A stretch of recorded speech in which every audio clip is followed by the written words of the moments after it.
Follow the money. That's what I always say. You always follow the money. Yeah. This is Follow the Money with Mitch Moss and Paulie Howard on VSiN. Welcome in. Good to have you on board here on a busy Friday. We're live in Vegas. Circa Resort and Casino is a spot. Thanks for watching on YouTube TV, listening on Sirius XM channel 158, iHeartRadio, TuneIn Radio, or any of our great affiliates across the country. Dell and Cuff on the program. College basketball, Turner Sports in 30 minutes. A couple of bets from him for tonight and this weekend. We have Reeler Fugazi and Paulie will start off talking NBA with do you like this now? Again, a huge card last night and not so much here on a Friday night. No. I can't get used to the new schedule, nor can I get used to the new TV media deal. I don't know when these games are, where they're at. Okay, I know. Yeah. In about an hour, we'll hopefully have some angle plays too, or the system, whichever you prefer. Come on, let's go. Looking for that in about beat an up hour. the beat. That's right. That was such a bad loss from the Lakers that I'm demoralized. Well, how so? I'm still thinking maybe they could win a playoff series. It's hard to envision because the record's kind of fugazi because they're so good in clutch time. But to have Luka, LeBron, and Reeves and Ayton, and that's your record, and you lose to the Suns without Booker and Brooks in a game you had to have. Mm-hmm. I'll tell you, Saturday, I haven't seen a number yet, but regardless of who plays, you have to like the Warriors because also the Lakers are feeling sorry for themselves too. But it's just the Ayton performance was concerning because he didn't do anything. He was so bad when he was on the floor, and you thought he would rise to the occasion against his former team. And now the scenario that we presented yesterday is real now. Number one, the loss and the odds changed big time on the division. And if you lose to Golden State, suddenly you bring them back into that conversation to win the division. We both had the Suns. I forgot to look. What's the latest? Down to $1.80 now. $1.80? Okay. Yeah.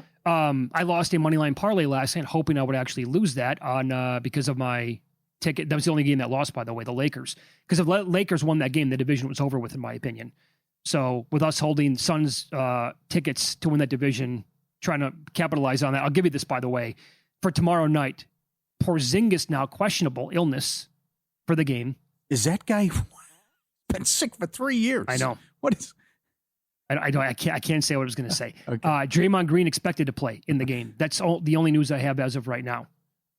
But yeah, they're not going anywhere this year. And this is going to be it for LeBron in Los Angeles. He's not going to be back with the team next year. Small card tomorrow, too. Your Charlotte team in action at 10 in the morning, though. Well, and pretty good. There's there's news on that. Avdia, doubtful. Klingon, questionable. Okay. I think Portland's going to get steamrolled tomorrow against Charlotte. All right. Houston also plays Miami on Prime at 12:30. Keep an eye on this. They lost again last night. Gave up 124 points to the Sixers. They are 2 games over 500. Bam went off after the game. He's sick and tired of being sick and tired. Bam. Bam? We'll get it. I don't blame him. He's been in the league now for almost a decade. And yeah, but he's... Okay. Here I'll let him I'll respond to what he said. Here's Bam after the game. You and him are really pushing to get out of this plane. You guys want to get in the game. Yeah, I don't want to be in more. We're better than being in the play-in for the last 4 years. Multiple curses, a lot of profanity. I'm sick of this bleep. I'm tired of the play-in 4 years in a row. My comeback is you're not that good. The team. It's just you have a great coach. They're 31-29. I mean, you have Hero, Bam, Jaquez. Well, there's a lot. Powell's a nice player. I'd say there's a lot of individual talent that's good. But when you compare them to Philly, Cleveland, New York, Boston, and Detroit, I mean, you got swept in the playoffs last year.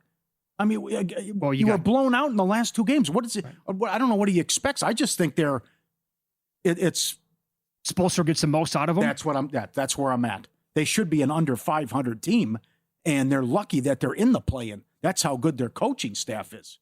And they have found this new system with the offense, which they're number 1 in pace, but the offense has been so good. But and he's made a lot of improvements on his game and also long range and what he's done from 3. But when you compare their roster to the rest of the league, and Riley's got a big offseason coming up, I just think they're far, far away from these other teams. Okay, fair enough. I will pay off. But it's worth. I'm saying it's worth to keep an eye on, though. Sure. If he's saying this and he's saying it's gloomy Gus in the locker room, I don't think they're going to win that division. I think it's going to come down to Orlando and Charlotte. I think you're right. So the Spurs in February. How about this? Another win last night. The first team in NBA history to go undefeated in a calendar month while scoring 110 plus points in every single game, minimum 10 games. You serious? It's getting real now. Oh, it's been real. They can definitely, I think they're going to catch OKC. You think so? I do. For the overall 1 seed. Yep. Game back in the loss column. Do you recall before 11 in a row. Before the season started, we brought up a couple of bets DraftKings offered them. I love the market.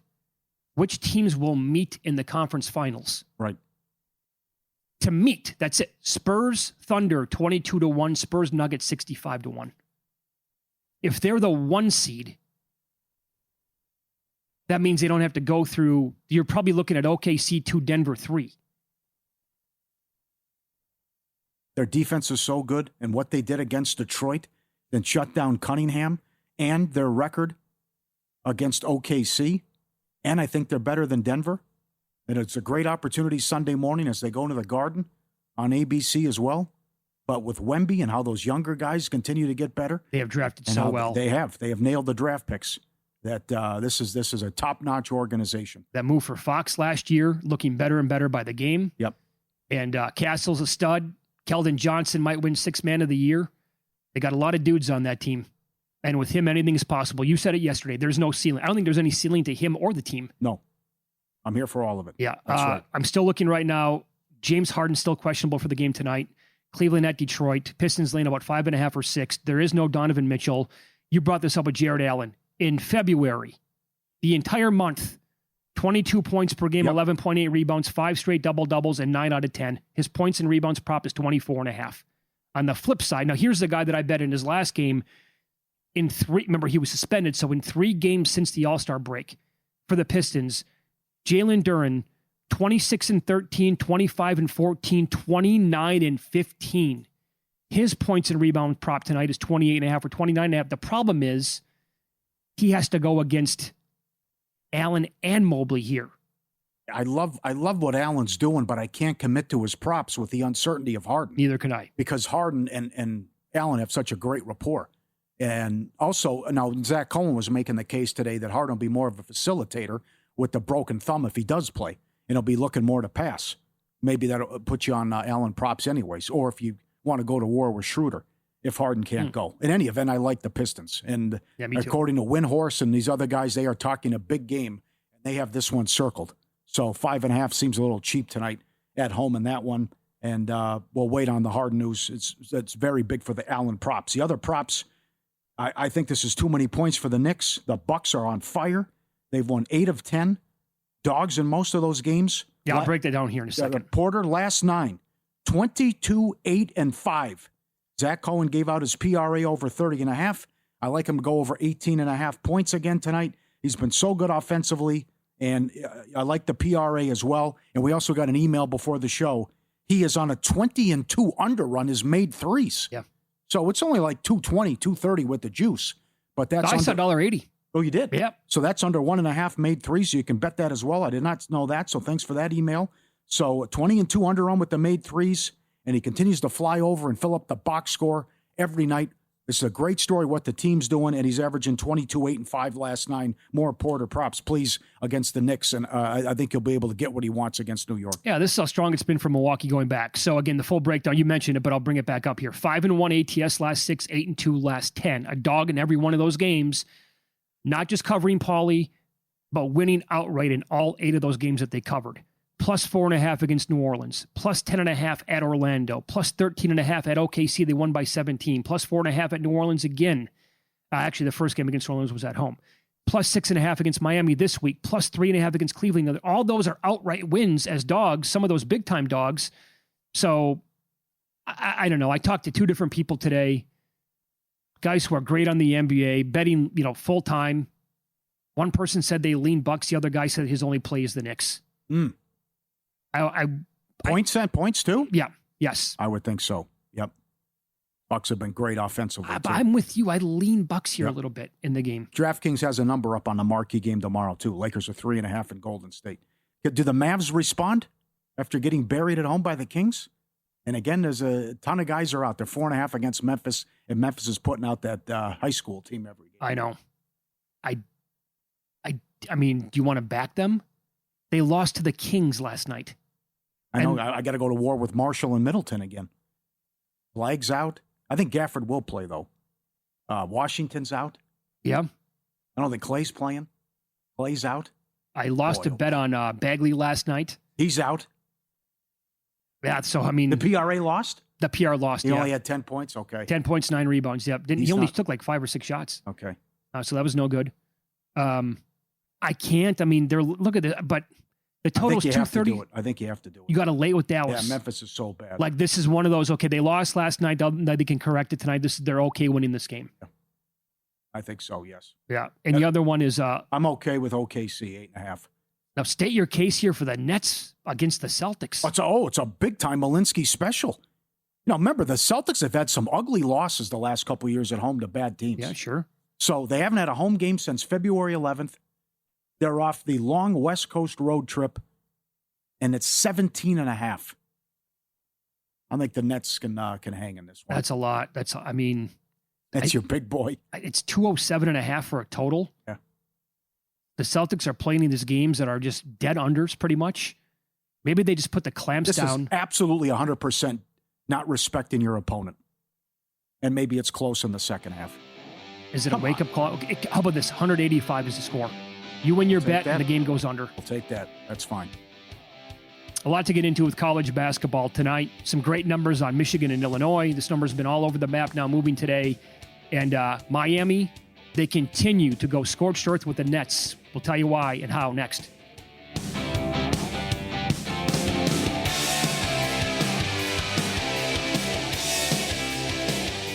You're here because you want an edge. That's what separates listeners from winners. But let's be real, mindset alone doesn't get bets home. Pros win because they've got the tools, the data, and the discipline. And now so can you. VSiN Pro gives you access to the same real-time insights the sharps use. No secrets, no fluff, just actionable info that moves markets. Tap the link and see why serious bettors are turning knowledge into profit with VSiN Pro.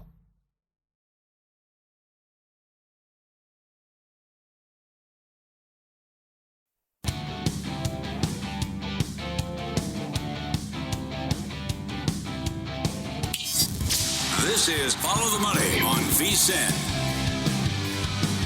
Coming up in 15 minutes, Dallin Cuff, Turner Sports College Basketball on the program. We'll get his thoughts on the big game coming up tonight, some other games that we have tomorrow it's a great schedule, Paulie, in college basketball. And as you said, basically the final big Saturday of the entire year before all these conference tournaments are going to get underway. Mm-hmm. Hopefully by the end of this show, which is an hour and 45 minutes from right now, our producer Luke is going to see whether or not, if we have any more plays that fit the angle. We got a new bracketology. Top overall seed, Duke. Last team in, Indiana. First team out, Cal. Is this hot off the press? I think it came out late last night. Oh, okay. But again, the Thursday card is so weak now in college. Mm-hmm. Florida has moved into the 2 seed. Last 4 buys, Joe Lunardi. Georgia, Missouri, A&M, Texas. So all 4 from the SEC. Think about that. Now, let me see this prop. This is the only place I've seen this. Caesars, Will Hill has most bids by a conference. SEC minus $2. It's 11-9 SEC over Big Ten. Okay, but then, that's got to give you pause though. That that's close. Oh, I mean, so that could easily go from 4-1. Yes. Last 4 in: Auburn, TCU, Santa Clara, Indiana. First 4 out: Cal, New Mexico, Ohio State, USC. So 2 from the Big Ten. Yeah. What's the price on the Big Ten to have more? I think it's plus 180. I'll look at it in a second. That's intriguing. I don't think all those teams are getting in from the SEC. 11 from the SEC, 9 from the Big Ten, 8 from the ACC, 8 from the Big 12. 3 Big East, 3 West Coast. 2. Oh, he's got 3 from the West Coast. You got Santa Clara in, yeah. Santa Clara, I mentioned them. Yeah. 2 from the Mountain West only. Boy, that's a monster game tomorrow on CBS. Loser is out, probably. San Diego State, New Mexico 3. Miami of Ohio, an 11 seed. How about next year? Gonzaga goes to the Pac-12. Pac-12. It's too bad. I still can't wrap my head around that league going bye-bye, and then it's going to come back next year and try to keep all that straight. My favorite conference growing up was the WAC when they had 16. You had Utah in there, and it was when it was the Yeah. wiggity whack. Was that? Well, hold on. That was that awesome. That was Tark was at Fresno State. Yeah. It was great. That 1 year wasn't Tark like? Didn't they have a top 10 RPI and they gave him an eight or 9 seed? Yeah. My God. They hated that guy so much. Oh, that was an all-timer. It was ridiculous. What pisses you off more? We'll get to Miami here. They're playing again tonight. If they get in as, let's say, and they put them on like a 10 line and on the 7, would you rather see them up against a team that's like a fringe Power 5 conference, Power 4 conference, or would you rather see them have St. Mary's? No, you want to see Miami of Ohio play a big boy. 1,000% you do. You know what they're going to do? Yeah. As the last one, they had them play in St. Louis. They'll do something like that. You can't do that. But they do. They do that almost every single year. Yep. The Big Ten is plus 195. Most plus bids. 195. ACC plus 650. But the SEC really would have to have things go against them here. Well, and all these teams would. But that also goes back to the bid thieves, though. Something you can't predict, though, is what if you get all these unexpected Cinderellas that steal bids and win conference tournaments? So then the bubble shrinks big time. I know that you and I have been on the same page about this forever. It's never going to go away, but we firmly believe the smaller league should be regular season only. You play for 2.5 months to decide who the best team is, and then they have to win 3 games in 3 days. And for a team to go, 27-4 and, win 2 games, but then lose to a team that's 11-18 in the conference title game and not make it, I will never understand it. You want your best team in from that league. And I know other people are going to come back and say, but the title game on ESPN played at 10 o'clock on a Tuesday means more. Does it really? I don't see it. No, that's wrong. It's also pales in comparison to the amount of money that the conference makes if you win a couple of games in the tournament. Yeah. Or what the institution turns into if it's a deep run. Like a Florida Gulf Coast. Say, who knew about Florida Gulf Coast? No, never heard of them. St. Pete's, whatever. Loyola Chicago, and the list goes on. So it's backwards thinking. Good job, Meat Man. Just had a winner. Wolverhampton won 2-0. So I'm sure that cashed a nice ticket outright, although he just had the under. So Miami of Ohio, you're right, 92 points per game. Team total 11-2 overrun. 87.5 tonight, laying 11.5 against Western Michigan. 3 games left in the regular season. I think if we all agree they should be a shoo-in if they go 31-0 in the regular season. Oh, they have to be in. I mean, it can't even be a conversation anymore. This number's been all over, by the way, still as high as 12.5. Circa got down to 11 earlier today, now 11.5. Total is 163. They're 19-6 ATS. That's tied for the best mark in the country with Sam Houston. 17-8 over on the year. That's top 7 in the entire country. When these two teams played back in early January, they won by 11. They were favored by 14.5. That was at home. Didn't cover. Game went over. Since then, they're 9-3 ATS. And as I said, the number is down a little bit, but they're on the road. Also 11-4 ATS in conference play. And to your point with all their games, them going over their team total, they have scored 90+ in 13 games this year, 100+ in 5. Now, a couple games went to overtime, but 85+ in 11 of their last 13 games. And the team has scored 82+ points in 20 out of 24 games since November 20th. They're a machine on offense at this level. The team total, it did not go over earlier this week. Again, they scored 87 against Western Michigan. You want to go with it tonight? Yeah, I feel good about it. Or would you split it, go first half and full game? That's straight. First half is better because you won't get it because you got how that played out last game where they fell asleep after the 23-point halftime lead, and they played with their food and had that slow start in the second half. So they have been great first halves. So you could split that too, or even put more on the first half. Where is your head at tonight if Illinois wins by double digits with Michigan? Cause for concern. Not sound the alarms, but just cause for concern that you would lose to Duke and didn't do a good job offensively, and then now you lose to Illinois, which would only be your first true road loss. But going back to how great they played in the non-conference and blowing people out, it hasn't carried over in the conference play. Which, then again, you're laying 18, 19 points, though, in some of these games. Sure they are. But there was a struggle against Minnesota. They were a big favorite against Wisconsin. They almost lost to Penn State. I think they need to start sharpening their game a little more. And I thought most people picked them to beat Duke and were surprised by that result. I did not hear one person make the case for Duke in that game. Okay. Not right. one. Yeah. So they went to Purdue last week, top 10 team at Ken Palm and Torvik. They won by 11, but I don't know what that really says. Purdue's a nice team. And that was bad last night. But that's their 4 biggest games at home this year. They've lost outright in all of them. They were the preseason number 1 team in the country. Yeah. And they have not lived up to it, not even close so far at this point of the season. Illinois is a top 4, top 5 team at those sites. 13-4 in Big Ten play. 3 of those 4 losses in overtime, including the game out in Los Angeles over the weekend, a game in which they blew against UCLA. Here's the problem. And Greg Peterson talked about this last hour. They are dead last on defense in turnover percentage. So on offense, they're great. First, adjusted offensive efficiency. Number 1 in offensive rebounding percentage in league play. Michigan's buttoned up, 7th nationally. Effective field goal percentage on offense, 2nd overall in defense. But this team makes a lot of spot-up shots off the dribble. They're great off the pick and roll, and that's what has given Michigan problems. See the Wisconsin game. And Illinois, they got big dudes who can pop out like that. Every guy in that team can step outside the three-point line and knock down shots. So I think that could be a problem for the Wolverines. I took Illinois earlier today. It was +2, -110 here to book in town. I'm with Hoops on Akron tonight, laying 3.5 against Kent State. I'm also with VSiN Betting Insights. They beat them by 17 in the first meeting, only laying 3.5 against Kent State. I think they're a better team. And I'm with Hoops on the big matchup tomorrow. Gonzaga trying to win the league outright, 1.5 at St. Mary's. Yeah, I like them too. They just had that fluke loss against Portland. I don't know what that was. It's a 22-point favorite. But they beat St. Mary's in the first meeting, and I'm also a little concerned that while it's still a huge game, St. Mary's now knows that they're in the tournament after the big win Wednesday at home against Santa Clara.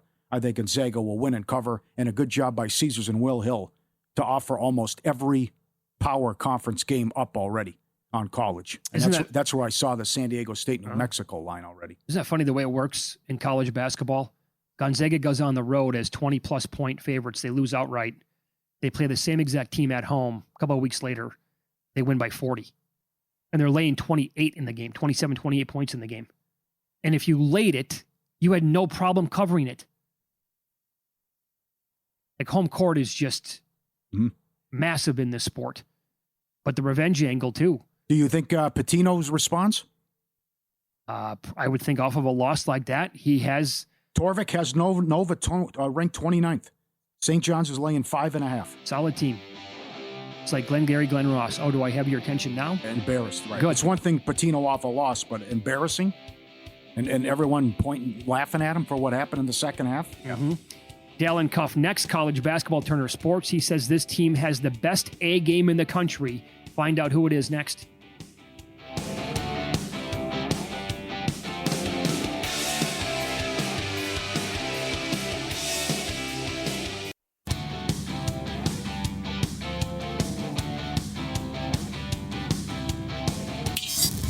This is Follow the Money on VSiN. Hardcore hoops here on a Friday. We're live in Vegas. Circa Resort and Casino is the spot. More of that now as we go out to the Progressive guest line. Dallin Cuff, college basketball Turner Sports, joins the program. Dallin, it's been a minute. Thanks for the time as always, man. How are you? I'm doing well. Just being dad of the year, guys, while my son watches Mickey Mouse. We're talking betting. I love it. Let's do it. That's called being resourceful right there. Yeah. Got to get it done. I don't disagree with what you're saying about Florida. You think if you haven't bought stock in this team already to win the whole thing, you still have time to do it, yeah? I think that number's just going to keep coming down, guys. I've said it the last couple of weeks. I've come on with you or colleagues in different shows. It's been about since they were 22 or so to 1 about 3 weeks ago. But they're coming, man. And the other team I saw, too, that you still get value, I think it's going to keep coming down, is going to be Kansas, but not as precipitously because there's still questions around DP and if he's going to play. But I still think that team is capable of getting to a Final Four. But Florida's got the best front line. That same front line, that same quartet of guys won a championship last year with the same coaching, with obviously Colton and the majority of the staff still there. You've got the best rebounding team on both sides of the ball, absolutely relentless. Defensively, elite team. And they're not, like early in the year when we saw them play such a tough schedule, those guards were trying to do too much. Like Xavier Lee and Boogie Flam thought they had to be the dudes, and it was constantly with them and taking tough shots and playing outside in. Now I think they're playing more inside out, and Thomas Houck is showing he is the NBA player on that team. He is the most impactful offensive player, most toughest guy I think to guard. But Boogie will have his moments, and then the other guards are stepping in. Klobuchar has been really good at defense. He's making threes. Isaiah Brown, the freshman, he's going to be a hell of a player, guys, and he's making shots. And this team's part of their problem was they were shooting such a low percentage. But in league play now, they're getting to 31, 32%. I mean, if they're getting to 33 or 34 and they get 40% of their misses, I just think they have all the pieces. And that number is just going to, I think it's going to keep coming down as they move to the rest of the SEC season. Mm-hmm. Who has the best A game in the entire country then? Is it them? I think that, I think the best, who's best is their best. It's them and Michigan is my question right now. The problem with Michigan is I think their variance is too great. We've seen them.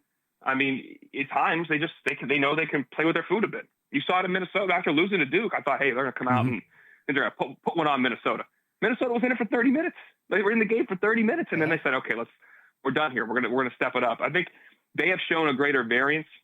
Arizona has the highest floor, I feel like, but Florida's encroaching on that. I think their consistency is there. So if you're giving me, and I know what Duke just did to Michigan, I get it. I do know Daimara had foul trouble in that game. Patrick Gumba did not. If Gumba gets in foul trouble, that is a different team. And we've seen it, whether it was when he fouled out late in North Carolina game, the last 5 minutes to play without him, they lose that game. And shocking. I mean, I still can't believe they lost that game, guys. So you see how important he is there, whether it's Clemson. The first half of that game, he has 2 fouls the first few minutes. It's a game. He plays the second half, they blow him right out. Like, he's critical to both paints, how they play around the rim, their lob threat, their blocking, and the ability to defend the rim. We know how important Cameron Boozer is for everything they do, but with Gumba not on the floor, that's different. I think when you take one piece away in a one-and-done scenario, you can be in a really risky proposition. I think Florida has so much depth. I think Michigan has so much depth. So it's those two teams, I think, their best is the best. Do you think Illinois wins tonight? I do. The only issue it's a big issue, is, Illinois, they shoot threes and they're going to take a lot of threes. The thing with Michigan is they can switch you 1 through 5. And then the question is, can you take advantage of some of those mismatches when they do that? Because you're not going to have much pick and pop stuff. Now, Dusty will mix up some coverages, but I can see them just saying, forget it. We'll just switch all this stuff and make you guys shoot over contested shots. Or if you're going to get in the lane, maybe they'll try to make you finish over him at the rim. So I have confidence at home Illinois will play a really good brand of basketball. They did not play their best outing last game out. Late game was a bit of a travesty. I think this is a big moment for them. It's kind of like look yourself in the mirror. Like, what are we really capable of? Can we do this? Because I think Illinois is a Final Four team. I don't think they can win the title. Not one game changes that, but if they can beat Michigan at home, I think that'll show me a little something. Kylan Boswell being fully back is important for them defensively. That really helps their solidity defensively. They've got great size to battle with Michigan. I've given the edge to them being at home. And Michigan has played really well on the road. Sometimes you do regress to the mean. They played very well on the road in these big games. I think this time I think Illinois will be the better team tonight, in a very tight one. If you're giving me a point, before it was 2.5, it's down to 1.5. I still think they win the game, but if you want to be a little scared, take your 1.5. But I think they win the game. Give me the money line. What happens with Miami of Ohio? This is the challenge, guys, because their numbers are getting better. They're still not good. I mean, their net is 48. There are other metrics like wins above bubble and strength of record are further up the ledger, if you will. I think they have to, if they lose just one game, and if it's in the league tournament, I think they're fine. I think they're going in. If they lose the next, two regular season games, and then you lose in the league tournament, that analog is really like that Indiana State team from 2 years ago, when Josh Schertz's crew was 29-2. They had a 29 in the net. They had some quad 1 wins. This team doesn't have a quad 1 win. They played one quad 2 game. Like, this is the whole thing is in there. They had no quad 1 games. They've won quad 2 game, nothing else. So it's like, who have they played? Who have they beat? And I have some sympathy for Coach Steele that, hey man, it's hard. I know it's hard as a mid-major to schedule, but if you had all these guys coming back, their whole core is coming back. They had a bunch of dudes that are 4-year guys, which is rare. So this is our year. You got to go out and you got to go play some guarantee games. For the audience doesn't know, that means, the high majors pay you 6 figures to come here and probably take a butt whooping, but you get an opportunity and you don't always lose those games. And if you're really good, the good mid-major, you win those games, or even if you compete, it is a data point by which, you're not moral victories, but it might actually help your numbers. That if you lose by 2 or 3 to a good high major, there's something for the committee to look at. Because right now, if they're looking at it and that team has 2 losses, that's a problem. If it's 1 loss in the conference tournament, I think they're fine. But you're flirting around right now. Interesting. Okay. I like your play here with Yale.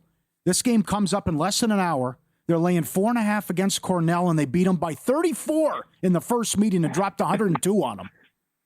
Yeah.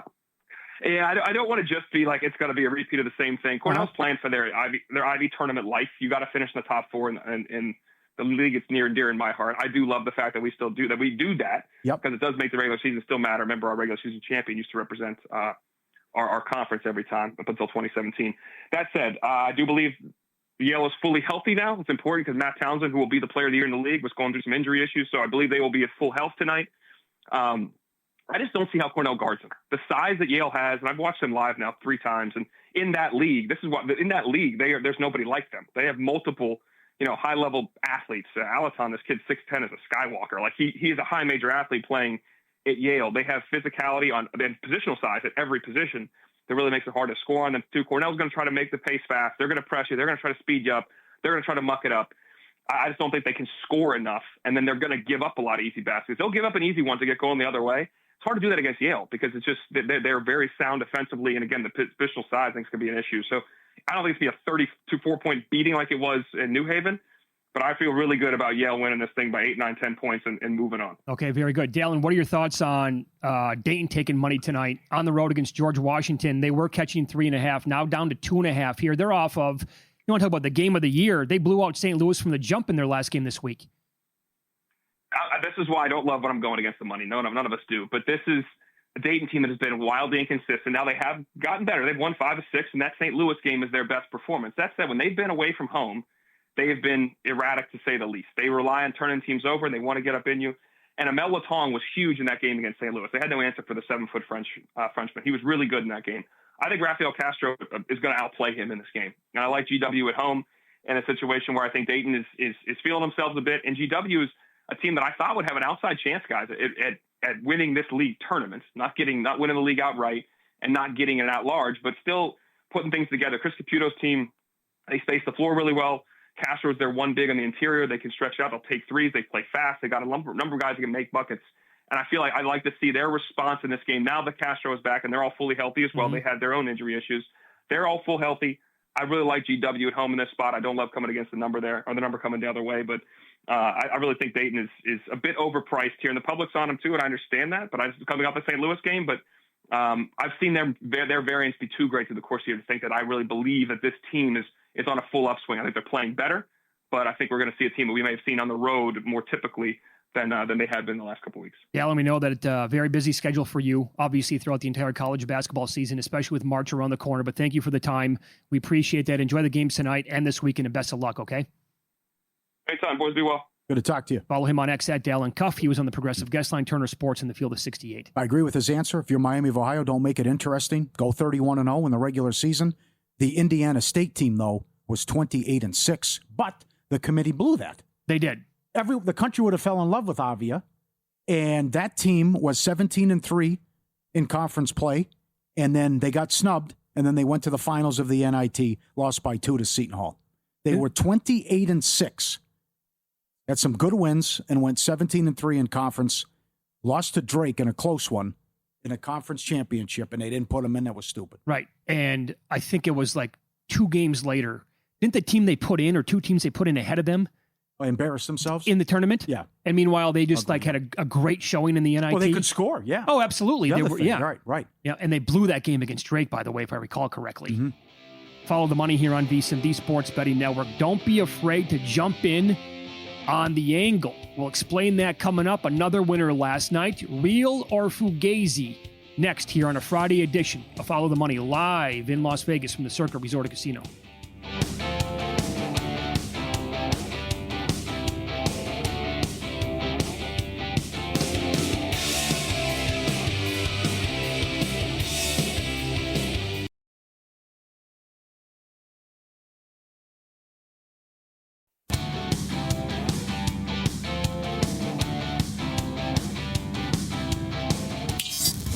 This is Follow the Money on VSiN.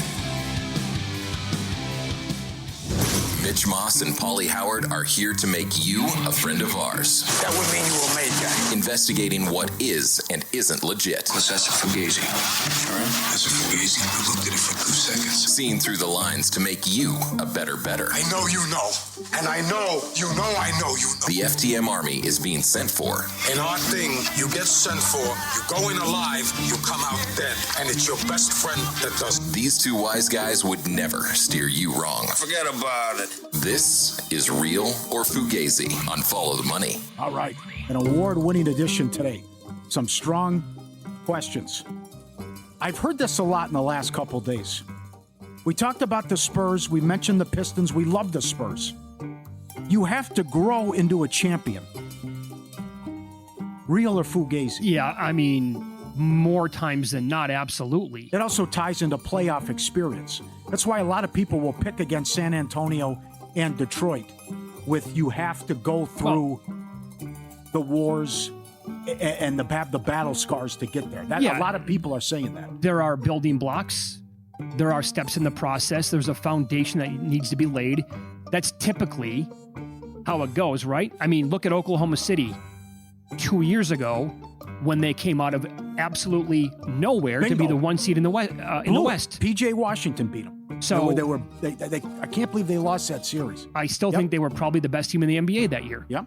But because they were, I mean, their win total was between 39.5 and 44.5 that year, and the West was absolutely loaded to the gills. And it took them a year.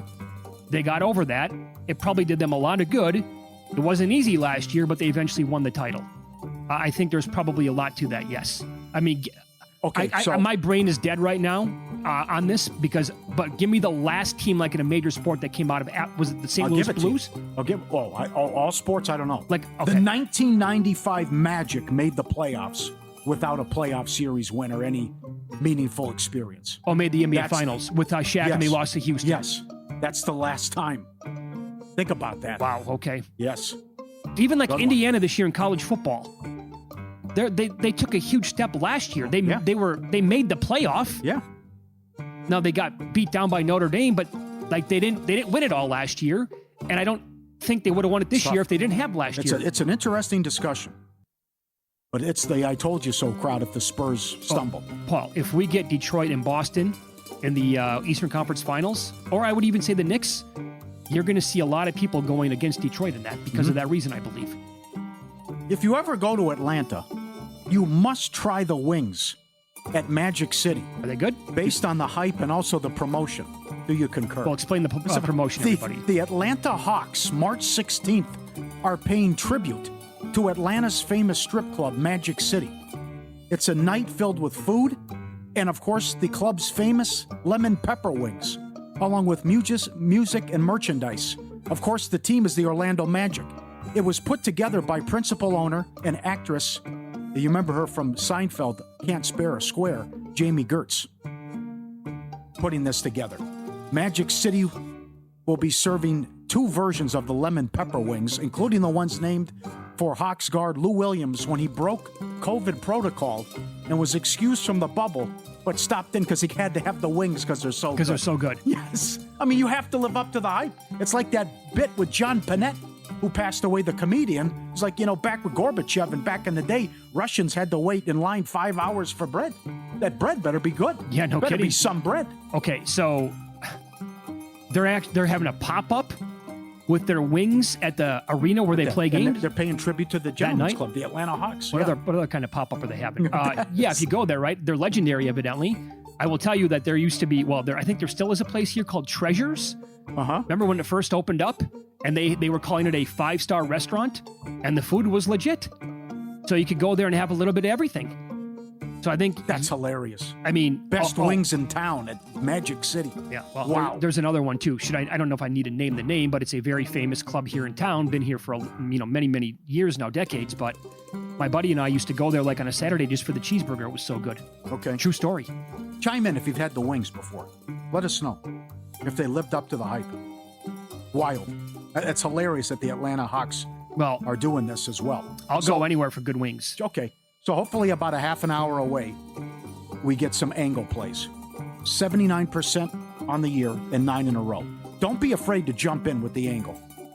Real or Fugazi? That's absolutely real. I would not go hog wild. Because the same people were saying the same thing last weekend after he went 6-0. And then he went 3-0 this week. But I also, if you And haven't, he also started 19-3. right.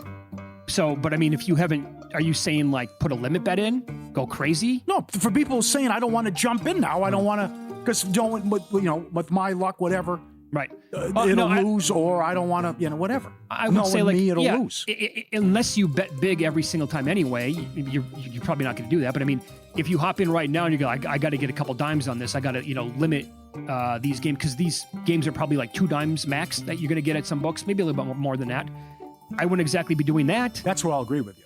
But don't go crazy. Don't now, go because crazy, he's not going to go 17-0. But also, don't. Here's the thing: if you hop in this weekend and it loses, don't be mad, because we've talked about it now for a while, and it continues to win.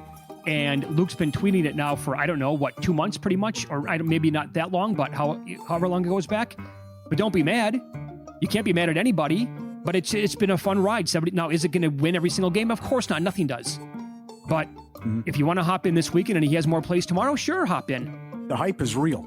Ty Simpson will go top 16. Real or Fugazi? I'm going to go Fugazi. I'm not going to buy it. I think we do this every single year with the quarterbacks. And more times than not, it doesn't really pan out that way. I think JVT's been tracking this for the last 8 years. I think it's 6-1-1 to the under for quarterbacks taken in the first round. There was a push in there, obviously, a couple of years ago. Remember the Tyler Shuck stuff? Remember the Jackson Dart stuff last year? Yeah. No, I don't think. I'm not going to buy it. I'm not. You're going to hear this it's the same thing. The underwear Olympics. My God, this guy's got a cannon for an arm. Yeah. And I can't get there with the guy. Derek Carr to the Vikings makes a lot of sense. Real or Fugazi? On what planet? Anthony Richardson doesn't make a lot of sense. Carr to come out of retirement for the, quote, great right situation. Now, if I can't get Kyler Murray, then what? I'd rather have Carr than Cousins. I'd rather have Murray than Carr. I'd rather have Carr than Tua. That was hilarious. Tua was asked, will you benefit from a change of scenery? He said yes. So he gone. But I'm telling you, that's a good... You love O'Connell. You reference what he did numerous times with Mullins, Dobbs, and what he did with Darnold. Carr's had some success in this league, and he's got a lot of weapons and a good defense. Put Carr on that team, that's a playoff team. I'm not a Derek Carr guy. Okay, so if no Carr, then who? McCarthy. I'd rather have McCarthy than You Carr. would? Yes, I don't like I reached Derek out Carr. to Paul Charchian today. He says they're going to bring in a veteran to push McCarthy. Well, who's the guy And then? I know he was occupied today, but hopefully next week. I don't think it's going to be Cousins. He's making a case for Murray or Cousins. Cousins again? Cousins again, I know. Man, if he could... No. Well, here's the thing. If he gets protection, he can actually make it work a little. He's a statue back there. Murray... Trade for Mac Jones? I would do that. You would? If the price is right. Like, if you Okay. had to give up like a 7th round pick, I would consider that for sure. And I think then Mac Jones comes in and he's better than 50-50 to get the starting job. I'd say that is a black eye against Bill Belichick, in my opinion. That's completely on him with what happened to Mac Jones. Oh, yeah, what he did with the offensive staff, yes. Yes, absolutely. Yeah. And Matt Jones coming off the sidelines, looking at him sideline, like, what is going on here? Mm-hmm. The guy almost won. He was a $5 favorite to win Rookie of the Year. Yeah. He goes on to, backing up the 49ers and Brock Purdy and Shanahan. He looked really good last year and was making it work. So I think that kid can play a little bit. I'd take him over Kyler Murray. Oh, really? Yeah, I would. Yeah, again, I'm not a big Murray guy. I would actually take, and I've said this a couple times, but in the right spot, give me the unknown of Malik Willis. That could either be... That's either going to be fun to watch or blow up in spectacular fashion. It's total boom or bust. Yeah, I know. And I think Miami would be making a mistake. So do I. Just because Miami's going to give them a lot of money, and Miami doesn't have a good team. No, and they got a terrible no one the around coaching them. staff. I mean, There's no weapons. they brought in Patullo from the Eagles as a passing game coordinator. How does that guy even have a That's job? another one. Yes, I agree. Plus a defensive-minded head coach anyway comes in.